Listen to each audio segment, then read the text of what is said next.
નમસ્તે મિત્રો, મહામંથનના ભાગ નંબર 3 ની અંદર આપ સર્વ મિત્રોનું સ્વાગત છે. આપ સર્વનો સારો એવો પ્રતિસાદ અથવા પ્રેમ લેક્ચરોને મળી રહ્યો છે, તેના માટે ખૂબ ખૂબ આપ લોકોનો આભાર. અને આવા લેક્ચરો જ તમે મેળવતા રહો અને તરત નોટિફિકેશન આપને મળતી રહે જ્યારે પણ આવા લેક્ચરો અપલોડ થાય ત્યારે. તો એના માટે તમારે આ ચેનલને સબસ્ક્રાઇબ કરવી ખૂબ જરૂરી છે, જેનાથી મને પણ મોટિવેશન મળતું રહે. ઓકે, તો આ બાબત યાદ રાખીશું. આપણે ચેનલને સબસ્ક્રાઇબ કરવાનું આ ભૂલશો નહીં.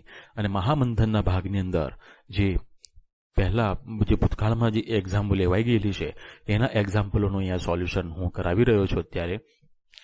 હવે કેટલાક એક્ઝામ્પલો આવી ગયેલા છે અને ઘણા બધા એક્ઝામ્પલો એક્ઝામમાં પૂછાવવાની સંભાવનાઓ પૂરેપૂરી છે. તો તમે આપણા લેક્ચરો જે છે અગાઉના એ તમામ તમે જોશો તો તમને પૂરેપૂરો ખ્યાલ આવી જશે અને બધું જ ઇંગ્લિશ ગ્રામરનું જે પાયાનું જે જ્ઞાન છે એ તમને બધું મળતું રહેશે. બરાબર, તો હું એવો આગ્રહ રાખું છું કે તમે બધા લેક્ચરો જોશો અને આ પણ તમે જોતા રહો અને એ પણ જોવો. બરાબર, જેનાથી તમને તમારું નોલેજ છે એ ઇન્ક્રીઝ થતું જાય.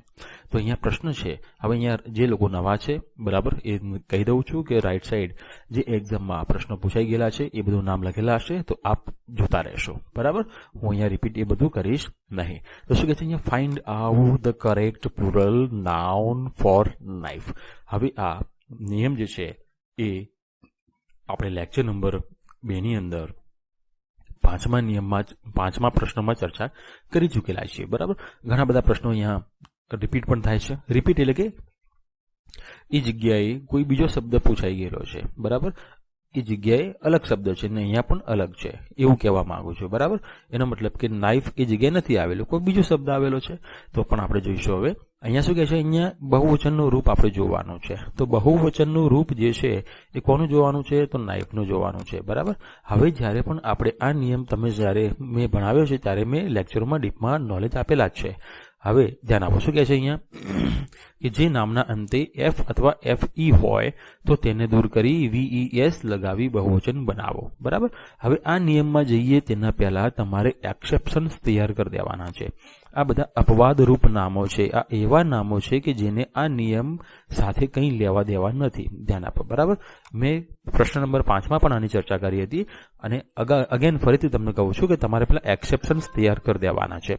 એનો મતલબ કે બિલીફ હોય આપેલું હોય, ભલે પાછળ એફ છે પણ આને એફને આપણે દૂર કરી VES અહીંયા મૂકવામાં આવતો નથી, અહીંયા ફક્ત એસ જ લાગે છે. એનો મતલબ આ બધા જ નામો છે એના અંતે ફક્ત એસ જ લાગે છે, અહીંયા VES વાળો નિયમ લાગુ થતો નથી.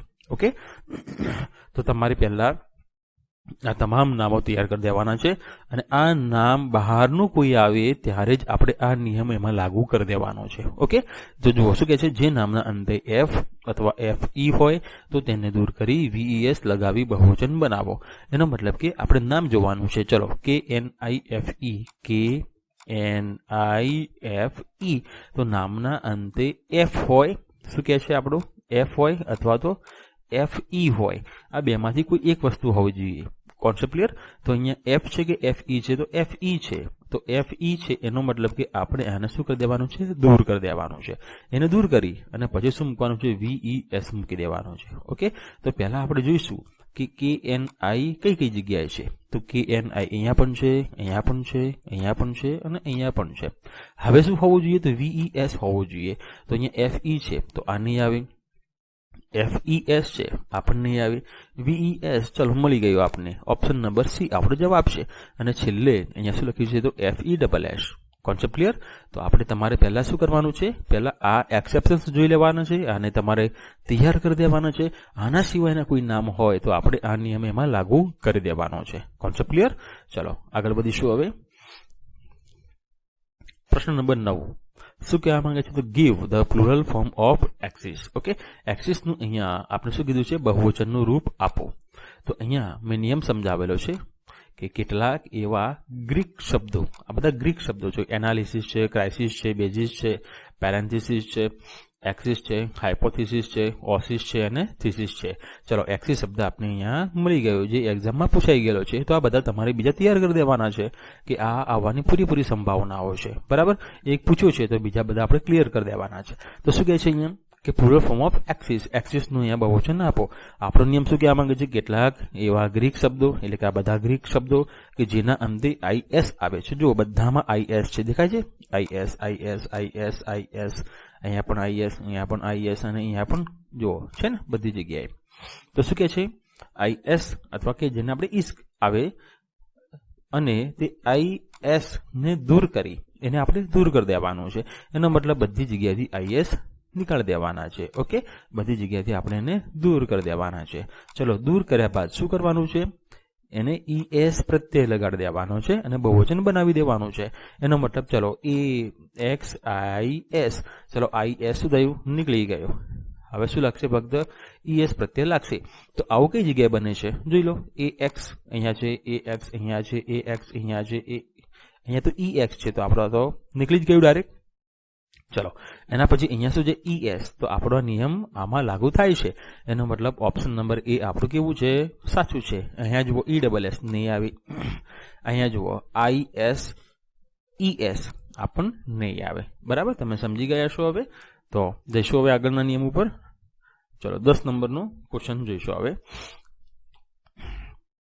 તો શું કહે છે અહીંયા? Give plural form of sheep. બરાબર, શીપનું તમારે બહુવચનનું રૂપ અહીંયા આપો, એવો પ્રશ્ન અહીંયા પૂછવામાં આવેલો છે. તો શું કહે છે આપણો નિયમ અહીંયા?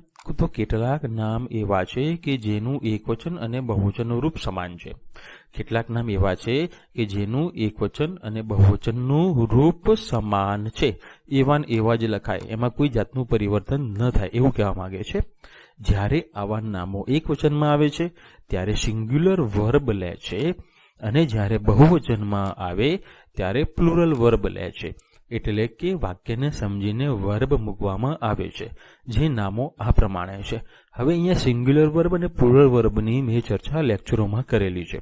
હવે શીપ ક્યારે એકવચન કહેવાય અને શીપ ક્યારે બહુવચન કહેવાય, બરાબર, એની ચર્ચા એ લેક્ચરોમાં કરેલી છે. તો આપ એ બધા લેક્ચરો જોશો તો તમને બધો જ ખ્યાલ આવી જશે. મારો આગ્રહ એ રહેશે કે તમે લોકો શરૂઆતથી બેઝિક નોલેજના લેક્ચરોથી સ્ટાર્ટ કરો, કે જેનાથી તમને ખ્યાલ આવે કે સબ્જેક્ટ વર્બ કોને કહેવાય. કેમ કે સબ્જેક્ટને અંદર પણ ઘણા બધા રહસ્યો છે, ધ્યાન આપો. જેને તમે ઓબ્જેક્ટ સમજો છો એ ઓબ્જેક્ટ ઘણીવાર હોતો નથી. એને ઓબ્જેક્ટ કોમ્પ્લિમેન્ટ પણ કહેવામાં આવે છે. બરાબર, કેમ કે તમને એક્ટિવમાંથી પેસિવ કરતી વખતે તકલીફ ના પડે એટલા માટે મેં બેઝિક નોલેજની અંદર ખૂબ ડીપમાં જઈને નોલેજ આપેલું છે. તો તમે ત્યાં જઈને બધું જોઈ શકો છો. તો અહીંયા શું કહે છે હવે કે સિંગ્યુલર વર્બ અને પ્લુરલ વર્બ, આની પણ મેં ચર્ચા કરેલી છે કે એ વાક્યના ભાવાર્થના આધારે સમજણ પડે. મેં લેક્ચરોમાં એવી ચર્ચા કરી હતી કે જ્યારે એક મત હોય તો એક વચન કહેવાય, જ્યારે વાક્યમાં બહુમત આપેલા હોય ત્યારે એને બહુવચન કહેવાય. ઓકે, તો તમે ત્યાં જઈને તમે સમજી શકો છો લેક્ચરોમાં. બરાબર, અત્યારે ફક્ત આપણે અહીંયા એક્ઝામ રિલેટેડ હું ચર્ચા કરવાનો છું. તો અહીંયા શીપ આપેલું છે, તો શીપનું એકવચન ને બહુવચનનું રૂપ એવું ને એવું જ રહેશે, કોઈ ચેન્જ નહીં થાય. Concept clear? એવા કયા કયા છે શીપ જેવા શબ્દો? તો ડિયર આપેલું હોય, ફિશ આપેલું હોય, શીપ તો આપણે આપેલું જ છે. ઓકે, સ્વાઇન આપેલું હોય, ક્રૂ આપેલું હોય, ફેમિલી આપેલું હોય, ટીમ આપેલું હોય, જ્યુરી આપેલું હોય, એરક્રાફ્ટ આપેલું હોય અને કાઉન્સિલ આપેલું હોય. આ શબ્દો છે ને એકવચનમાં પણ આવા નવા લખાય અને બહુવચનમાં પણ આવા નવા લખાય છે. આમાં કોઈ જાતનો ચેન્જ હોતો નથી. પણ એકવચનમાં અને બહુવચનમાં જ્યારે આવા નામો લખીએ છીએ ત્યારે વર્બમાં શું પરિવર્તન કરવું એ લેક્ચરમાં સમજાવેલું છે. ત્યાં જઈને તમે જોઈ શકો છો. ઓકે, નીચે એક્ઝામ્પલો લખેલા છે અહીંયા. ઓકે, તો તમે આનું પણ જોઈ શકો છો એકવાર. તો અહીંયા ટીમ આપેલું છે, જો એની સાથે ઇઝ આપેલું છે. ઓકે, શીપ છે, તો અહીંયા કોનો યુઝ કર્યો છે? તો ડીડ, આ તો ક્વેશ્ચન વાળું છે. ઓકે, ચલો એના પછી છે અહીંયા ડિયર, તો અહીંયા વોઝનો યુઝ થયેલો છે. અહીંયા આઈ સો અ લોટ ઓફ ફિશની ચર્ચા છે અહીંયા કરેલી છે. ચલો તો જોઈશું હવે. તો એવું ને એવું રહેશે. તો એનો મતલબ અહીંયા એવું ને એવું કયું છે? શીપનું શીપ મૂકેલું હોય તો ઓપ્શન નંબર એ માં છે. એનો મતલબ ઓપ્શન નંબર એ આપણો સાચો છે. ઓકે, આ શીપ્સ છે તો ખોટું છે, આ પણ ખોટું છે અને આ પણ અહીંયા ખોટું છે. Concept clear? તમે સમજી ગયા છો? તો હવે આપણે આગળ વધીશું. તો બીજા શબ્દો પણ તમારે આ બધા તૈયાર કરી દેવાના છે. ચલો, પ્રશ્ન નંબર 11 ની અંદર જોઈશું આપણે the plural form of ratio. અહીંયા રેશિયોનું અહીંયા બહુવચન કરવાનું અહીંયા પૂછેલું છે. તો હવે એના ઓપ્શન આપણે જોઈ લઈશું. તો રેશિયોસ છે, રેટિસ છે, રેટિસ છે અને રેટિયોસ છે. ઓકે, તો હવે આપણો નિયમ શું કહેવા માંગે છે આપણે જોઈ લઈએ. તો જો નામના અંતે બે સ્વરો જેને આપણે વોવેલ કહીએ છીએ હોય તો તેને એસ પ્રત્યય લગાવી બહુવચન બનાવો. ઓકે, એનો મતલબ કે આપણે અહીંયા જોવાનું છે કે નામ છે તો નામ કયું આપ્યું છે તો રેશિયો આપેલું છે. ઓકે, તો રેશિયોનું સ્પેલિંગ શું થાય તો RATI અને O. નિયમ શું કહેવા માંગે છે? નામના અંતે બે સ્વરો હોય. નામના અંતે એટલે એક આ છે અને બીજું એક આ છે. ઓકે, બેની ચર્ચા છે અહીંયા. તો સ્વરો કયા એ આપણે જોઈ લઈએ. તો એ છે AEI O અને U આપણા સ્વરો છે.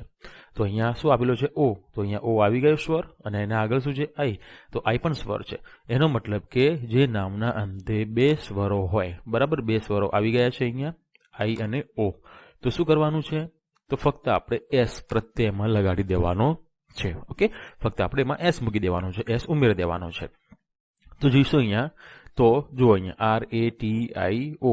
ઓકે, S અહીંયા લાગેલો છે. એનો મતલબ કે ઓપ્શન નંબર E આપણો સાચો થશે. ઓકે, અહીંયા આ આપણો નિયમમાં નહીં આવે, આપણને નહીં આવે કેમ કે અહીંયા E કરી દીધો છે. અહીંયા જુઓ તો આ I ને કાઢીને E કરી નાખ્યો છે, આ પણ નહીં આવે. હવે આપણે બીજા જે શબ્દો છે એ પણ આપણે જોઈ લઈશું.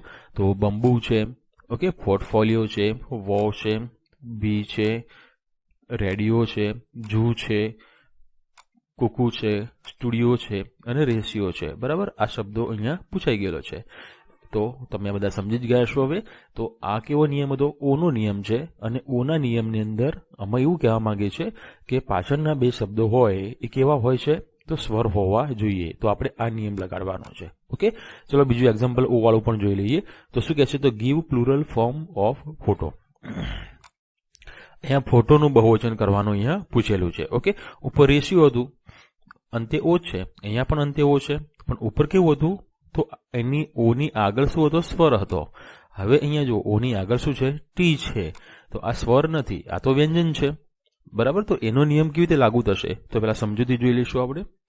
તો શું કહેવા માંગે છે? જે નામના અંતે O હોય અને તેની પહેલા વ્યંજન, જેને આપણે ઇંગ્લિશમાં શું કહીએ છીએ?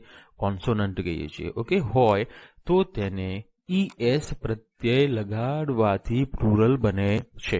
ઓકે, તમે સમજી ગયા છો. હવે જો O પાછળ O હોય અને આગળ વ્યંજન હોય તો આપણે આ નિયમ લગાડવાનો છે. અને પાછળ O હોય અને એની આગળ તરત સ્વર આવતો હોય તો આપણે આગળના નિયમ મુજબ જવાનું છે. ઓકે, તો જોઈશું હવે કયા કયા છે શબ્દો અહીંયા. આડો છે, હીરો છે, નિગ્રો છે, કાર્ગો છે, મેંગો છે, પોટેટોસ છે, ઇકો છે, મોટો છે અને ટોમેટો છે. તો આપણે કયો શબ્દ આપ્યો તો? ફોટો. કયો શબ્દ આપેલો છે? ફોટો. પણ ફોટો આમાં તો નથી. તો હવે પછી તમારે જવાનું છે એક્સેપ્શન્સની અંદર, અપવાદરૂપ નામોની અંદર. મેં તમને પહેલા પણ ચર્ચા કરેલી છે કે પહેલા આપણે અપવાદરૂપ નામો તૈયાર કરી દેવાના છે. શું તૈયાર કરી દેવાના છે? અપવાદરૂપ નામો. તો હવે અહીંયા આ નિયમ છે એ ફક્ત આ નામોમાં જ લાગુ થશે. પેલા એક્સેપ્શન્સ જોઈ લઈશું. તો કેન્ટો છે તો કેન્ટોસ, ફોટો છે તો ફોટોસ, ડાયનેમો છે તો ડાયનેમોસ અને જીરો છે તો જીરોસ. તો એનો મતલબ શું થશે? આ બધા છે અને ES પ્રત્યય લાગે છે અને અહીંયા ફક્ત S જ પ્રત્યય લાગે છે. અહીંયા પણ અંતે O જ છે. અંતે શું છે? O જ છે બધી જગ્યાએ જુઓ. અને એની આગળ વ્યંજન જ છે. અહીંયા T છે, અહીંયા પણ T છે, અહીંયા M છે અને અહીંયા R છે. એનો મતલબ એ થયો કે આપણો જે આન્સર થશે એ ફોટોનો શું થશે? ફક્ત S લાગશે, ફોટોસ થશે. તો આપણે બાબત યાદ રાખવાની છે. પેલા એક્સેપ્શન્સની અંદર જવાનું છે કે જેનાથી આપણા કોઈ પણ ક્વેશ્ચન્સ ખોટા ના પડે એના માટે. ઓકે, તો ફોટોનો જવાબ ફોટોસ. પણ હવે આગળ જોઈ લઈશું. તો કેટલાક નામ એવા છે કે જે બે રૂપમાં પરિવર્તન પામે છે. તો કયા કયા છે? તો મોસ્કિટો છે. તો મોસ્કિટો તમે મોસ્કિટોસ પણ લખી શકો છો અને મોસ્કિટોસ પણ લખી શકો છો. હવે ઘણીવાર એક્ઝામની અંદર A, B, C અને D માં ઓપ્શન એવું આપેલું હોય A, B both, B, C both. બરાબર, તો એનો મતલબ એ થશે કે જો આ બે આપેલા હોય કોઈ ઓપ્શનની અંદર અને કોઈ ત્રીજું કે ચોથું ઓપ્શનમાં બોથ લખેલું હોય બંને, તો તમારે યાદ રાખવાનું છે કે મોસ્કિટોના પાછા બે જવાબો થાય છે. ઓકે, વોલ્કેનોના પણ બે જવાબો થાય છે અને બફેલોના પણ બે આન્સરો થશે.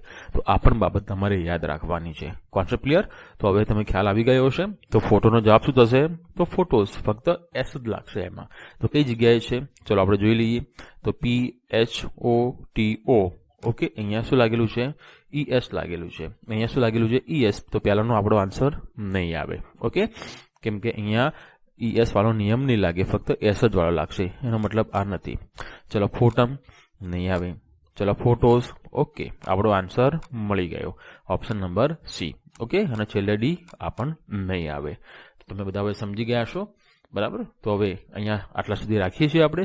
નેક્સ્ટ લેક્ચરમાં ફરીથી મહામંથનના ભાગ નંબર 4માં ફટાફટ આપણે બધા મળીશું અને આ લેક્ચરોને આપ આપણા મિત્ર વર્તુળ સુધી પહોંચાડશો, શેર કરશો અને આ ચેનલને સબસ્ક્રાઇબ કરવાનું ભૂલશો નહીં.